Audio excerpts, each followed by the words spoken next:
14న జరిగే జనసేన పార్టీ ఆవిర్భావ సభకు జయకేతనం అని పార్టీ అధినేత పవన్ కళ్యాణ్ నామకరణం చేశారు. ఈ విషయాన్ని మంత్రి నాదెండ్ల మనోహర్ వెల్లడించారు. పిఠాపురంలోని చిత్రాల వద్ద జనసేన పార్టీ నిర్వహిస్తున్న జయకేతనం సభ రాష్ట్ర చరిత్రలో నిలిచిపోతుందని తెలిపారు. ఈ సభకు రాష్ట్ర నలుమూలల నుంచి జన సైనికులు, వీర మహిళలు తరలి రానున్నారని అన్నారు. విశేష సేవలందించిన మహానుభావులను స్మరించుకునే విధంగా 3 ముఖద్వారాలకు డొక్కా సీతమ్మ, శ్రీ రాజా సూర్యరావు బహదూర్, మల్లాడి సత్యలింగ నాయకర్ పేర్లు పెట్టామని ఆయన వెల్లడించారు.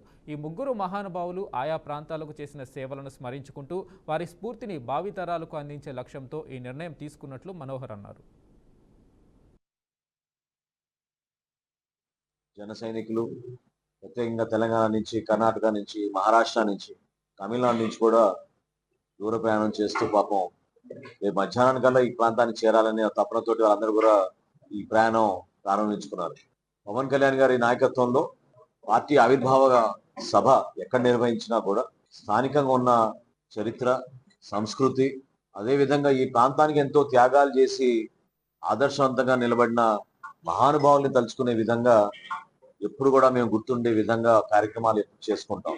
అందులో భాగంగా 3 ముఖద్వారాలు గుర్తించి ప్రత్యేకంగా ఈ ప్రాంతానికి ఎనలేని సేవలు అందించిన మహానుభావులందరినీ కూడా ఈ సందర్భంగా మరొకసారి జనసేన పార్టీ నుంచి మా పార్టీ అధ్యక్షుడు